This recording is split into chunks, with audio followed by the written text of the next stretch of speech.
Hershey's is at its 52-week low, still trading significantly undervalued, and it is one that I am adding to my portfolio. In today's episode, we're going to take a look at the Hershey company, which looks to be trading at a cheap price. We're going to run through the income statement, looking at their top line revenue as well as their bottom line net income growth. We want to have an updated look based on their new earnings on the balance sheet, their health, safety, their total cash versus total debt. We'll also look at the comparison of how they've performed year to date versus their competitors as well as the last 5 years. And we'll stop by the institutions to see whether they are buying or selling this company and look at their important dividend safety as well as financial metrics to understand Hershey's, as well as touch upon their effective earnings that they did release. And we will run them through our stock valuation model, their intrinsic value, and what I believe to be their acceptable buy price given the investor margin of safety. Now, Hershey's is down around 16% year to date, significantly underperforming the S&P 500 for a company that typically does outperform the S&P. Now, it is trading right there towards its 52-week low with a yield of around 2.5%. Now, investors who have been holding the company over the last 10 years would be up around 98%, but we can see it did have a significant drop towards the mid to beginning of 2023, where it did hit its peak for around $275. So let's dive in and see what is happening with the company and whether or not this is a great company to own and the undervaluationness of it. Now, top line, we'd like to see 3 to 7% growth year on year. December 2018, 7.8 billion reported on the top line. December 22, 10.4 billion. So we do see some nice growth on the top line over the last 5 years. As well as that, while we are nearing 2023, we do see the trailing 12 months showing signs of, again, another increase from the previous year. And on a more granular level, what we do in fact see is that increase year on year over the last 5 years, which is very positive to see. And when we take a look at the net income to understand the story from the bottom line, 1.2 billion reported in 2018, 1.6 billion in 2022. And again, we do see some nice growth trailing 12 months. So we do expect this bottom line to increase again. Now, we do see some slight inconsistencies, fairly flat, the bottom line from 2018 to 2019, before then picking up significantly year on year over the next few years. And remember, we will touch upon the movement on the top line over the last 10 years percentage-wise too. And something just to bear in mind now with the news that we did talk about in the previous Hershey's episode, with the increasing prices of cocoa and the production for a company that does rely on this heavily. What we have noticed is that even though this has forced the cocoa prices, which is part of effectively their main product, to increase, Hershey's have effectively navigated this by increasing their prices for their products, and it seems that consumers are willing to pay for these chocolates regardless of the price, whether or not they increase them by 5 to 15%. Now, a quick look at the health check of their company, total cash versus total debt. 588 million of cash in 2018. Slightly less in their latest report, 431 million. So they have dropped that cash position very slightly. Now, comparing it numerically and directionally to their total debt, well, it has gone from around 4.5 billion to around 5.2 billion. So we do see their cash balance reduce very slightly, as well as their total debt increasing again very slightly. And we will touch upon the net debt to EBITDA as well as other metrics in our financial analysis. Now, companies in the packaged food and meat industry alongside Hershey, General Mills, Danone and a few others that are well known. Now, year to date, when we do take a look, this does include the total return, so those dividends reinvested. Hershey sits around the middle of its peers, down around 14%. Now, when we do extend this over the last 5 years, and as always, whenever you are personally researching your own stocks, do try and increase the amount of time that you are looking to analyze. Hershey are the best performing over the last 5 years, around 100% return on that 5-year period. But as always, whilst they have had a solid previous performance, it is never really an indicator for the future. Now, institutional ownership sitting at 56%, 2.73 billion worth of shares sold over the last 12 months, but do note more than double that have been bought by the institutions over the same period. And when we look quarter by quarter for 2023, Q3, roughly the same amount of buying and selling, a significant amount more buying in Q2 as well as Q1 and Q4 from the prior period. So again, we can see institutions are buying more shares of Hershey than they are selling. But as always, do remember we don't copy what the institutions do, and we need to always do our own due diligence. So let's very briefly look at the last quarter's earnings. So they did beat on the earnings per share, 245 expected, coming in at 260 reported, so a nice 6% surprise for investors. And in terms of revenue on the top line, again, they beat 2.95 billion expected, but we do see them beating 3.03 billion reported. So it's very positive to see. And if we go back the previous quarter, we can see whilst they did beat on the earnings per share, they did come in slightly lower on terms of revenue by 100 million. Now, Q3 of 2023 versus Q3 of 2022 increased the top line by 11%. Very positive to see. Positive on that bottom line, up 30%, earnings per share up 30%, and both the net profit margin as well as operating profit margin up as well. So very positive to see when you do compare the prior year results versus the current year for Q3.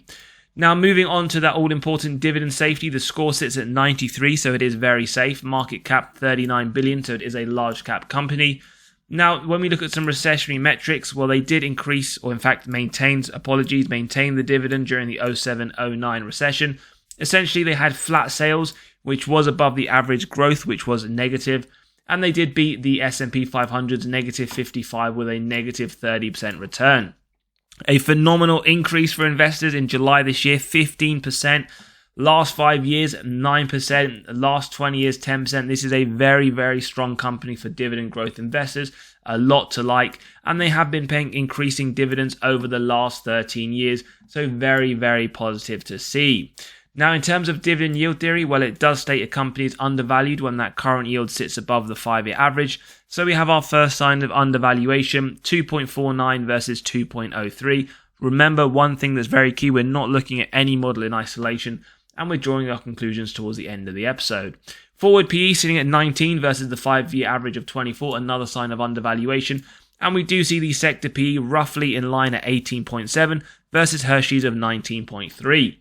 Now remember, just because it is trading right there towards that 52-week low, it doesn't mean that it is undervalued. So always bear that in mind when you do look at stocks that do tend to hit the 52-week lows. Now, free cash flow payout, we're going to draw your attention to that. Earnings is susceptible to manipulation by management through accounting, so we ignore that. Below 60% is my personal preference, and really over the last 10 years it has been for the majority below that, with the last 2 years in the mid-40s, although do bear in mind, even though it is meant to creep up in 2023, it's still well below that 60% I look for as a maximum, and I would expect effectively that dividend to increase by double digits again next summer unless something drastic happens. Now, free cash flow per share, $3.75 in 2013, $8.80 in 2022, so it has increased by more than double, and it is expected to increase slightly into 2023. So lots of positives with this company so far. Now, top line growth, 3 to 7% is really the baseline, the minimum that we like to see. And over the last 10 years, it has effectively hit that. We do see a 3-year period where it remained fairly flat. And the last 2 years, double-digit growth was very, very good to see as investors.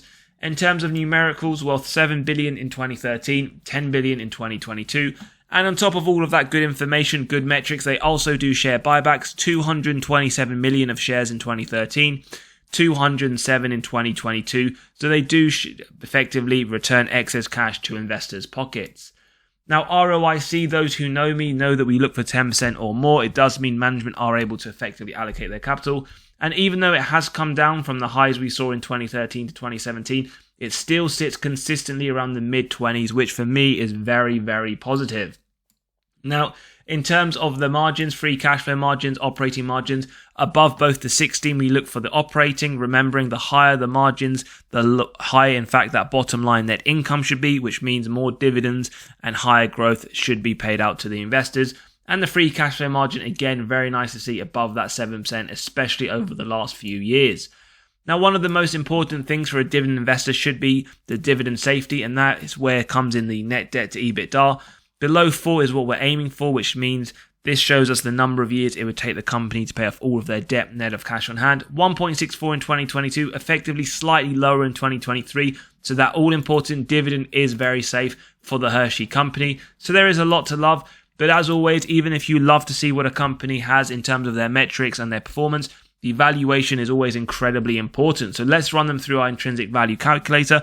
And as always, if you enjoy the content, value is being provided, do smash that like button, do hit the subscribe and bell so you are continually notified of these videos as they drop. And if you want to grab a copy of the intrinsic value calculator to get to the acceptable buy price of companies in your own portfolio, then do click on that pinned comment.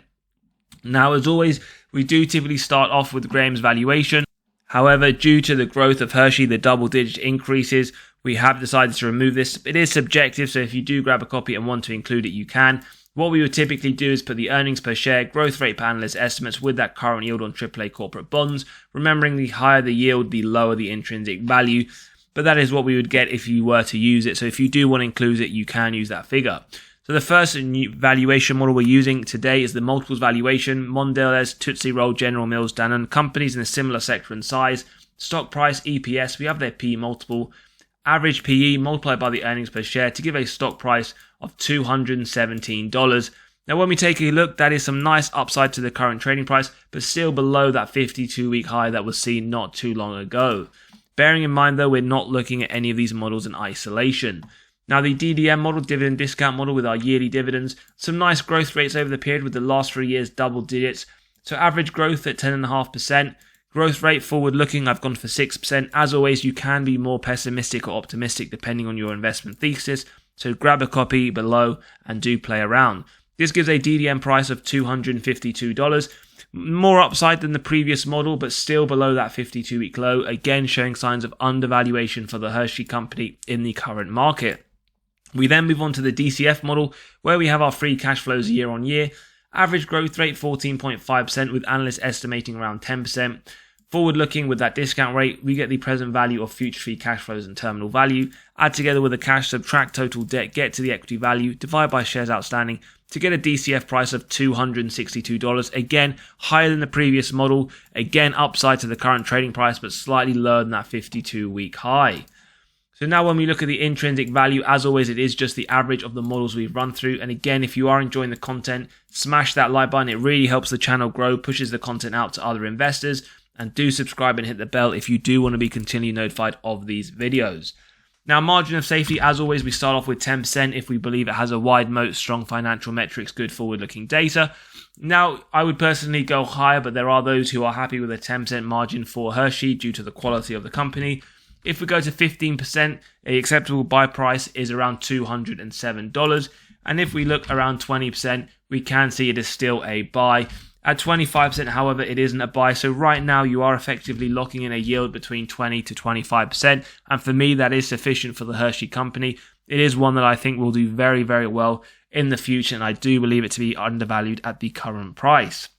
Now, what do Wall Street believe? Well, they believe over the next 12 months, the price will go to around $239. So they do see some nice upside to the current trading price at around $50 per share right now based on the current value. So for me, this is a buy. It is one I am adding to the portfolio. It does look very good for the future, and it does seem to have come to an acceptable buy price in my opinion. I would like to know your thoughts and comments though, whether or not you believe that Hershey is a company that you are adding, or whether or not you do see some issues with this heading into 2024, whether that's just around the macroeconomic conditions or effectively around the cocoa prices increasing to a level that isn't sustainable for Hershey to continue to increase their prices of their products. One last thing that I do just want to show around the Hershey company. Now, while year to date versus the S&P 500, it is down. If we were to look at the last 3 years, we can see that Hershey has outperformed the S&P 500. And if we do take a look at the last 5 years, again, we can see that Hershey has beaten the S&P 500.